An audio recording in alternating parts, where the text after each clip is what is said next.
I am trying something different today. I'm not sure if it's going to work or not, but let's see. This is an idea I'm trying. So today we're talking about what keeps life. What do you do when life keeps on giving you lemons? The article is by Kelly Exter. We all know the adage: "When life gives you lemons, make lemonade." And what do you do? What do you want? And you know what? It's nice to try through the trite times. The days where the cat throws up as you're heading out the door, and the car door won't start. The car won't start. That's right. As you're heading back to the house, you rip your dress or your pants. The days where you can look back and laugh at the sheer ridiculousness of it all. But sometimes life throws you lemons at you so hard they splatter when they hit. Ain't nobody making lemonade from that. So what do? When you look back over the many months and realize that you've been in survival mode for some time, in the constant state of one foot in front of the other, just keep swimming. Well, I'm not going to pretend I have all the answers, but here's what helped me and others I know come out of the other side of that experience of hard times on our own. First, number one, get rid of as many commitments as you can. Us being humans are too resilient for our own good. The amount of stress and strain we can cope with when pushed is stupefying. But please take it from someone who has to get all the way to breaking point before he or she makes changes. Just because we can push that far doesn't mean we should. Instead, when you see your breaking point on the horizon, stop. Assess all your commitments and start dumping the ones you can. Sounds good? Note, I haven't said prioritize things and then get rid of the ones that are the lowest priority. If you are in a position where you are struggling, it's really hard to prioritize anything. So make things simple for yourself. Get rid of things that are easy to get rid of. And the best place to start is usually with the people who are most likely to understand. The kids might have to limit themselves to one after-school activity per term. The local library you've been helping at for years might just have to do without you for a little while. You may have to skip the weekly family dinner once or twice a month.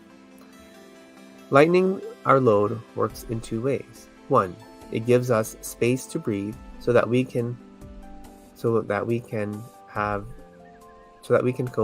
with the latest contingency life has thrown at us.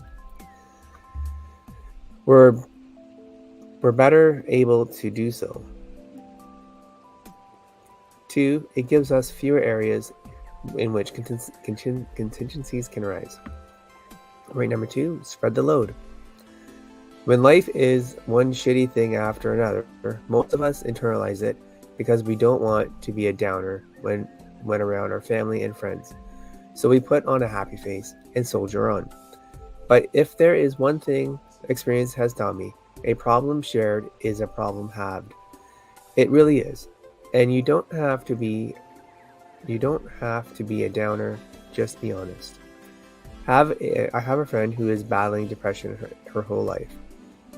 Some periods in her life gets the better of her, and her response to "How are you doing?" at those times is very matter of fact. Look, I'm really struggling right now. It's quote unquotes. During those times, I try to ease my pressure on demands I might be putting on her, and I also make sure to let her know I am thinking about her.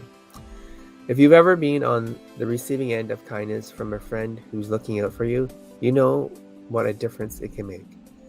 Having people in your corner ready to fight the good fight with you is a wonderful feeling when times are tough. Number three, make sure you're still doing your thing. During the crappiest period of my life, one of the things that helped keep my head above water was writing. And not because writing is something I love to do, more because my thing in life is helping people bring order to their lives. Every time I wrote and published a blog post, there was a huge, tangible sense of satisfaction and happiness that went with it. Every blog post I wrote helped me so much as it helped the people reading them. So what's your thing? The thing that makes you buzzy, makes you feel alive. Is performing? Is it being creative? Is it connecting with people? Is it meeting new people? Is it planting up a beautiful meal? Whatever your thing is, you need to make sure you're getting some of it on a regular basis. Because even if life is great, if the thing is absent, you will struggle. That makes it even more important when life is not great. Okay, let's move on. Number 4, get yourself a serotonin boost. What is serotonin? It's a chemical created by the human body, regarded by some researchers as a chemical that is responsible for maintaining mood balance. It's good. So, there are a couple things you can do to quickly and easily give yourself a much needed serotonin boost. The first one is practice random acts of kindness. Now, this may seem like it goes against my suggestion of dropping commitments, but really, acts of kindness do not need to be big things. They can be as little as catching the eye of a frazzled mom trying to wrangle her screaming toddler and just giving her a knowing smile. Number 3, get out into the sunshine and move your body. Okay, so sunshine may not always be in readily supply, but in short, our bodies crave natural light during the day. So even getting outside on a cloudy day beats the fluorescent lights we get indoors. Combine this light with an aerobic activity like running, walking, cycling, swimming, and you're looking at a highly effective and probably much needed little mood boost. Cool. Number 5, know you can always cope with your now. What's your track record for coping with life that has thrown at you to date?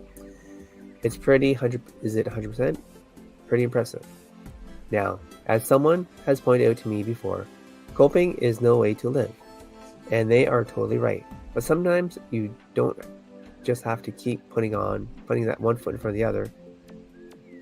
Number 6, know life will get better. Oh boy, this is a hard to hang your hat on when the hits keep on coming. But it can promise you one thing, is this: life gets better. It absolutely promises it does. I've seen friends go through the most horrendous of times and come out the other side. I've seen people suffer way more than the fair share of life shit and come out the other side. Life is hard, yes.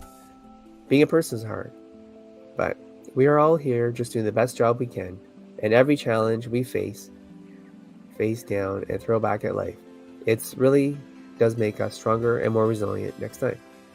Okay guys, that's the end of that article. Hope you guys enjoyed it. Let me know in the comments how you deal with lemons in your life.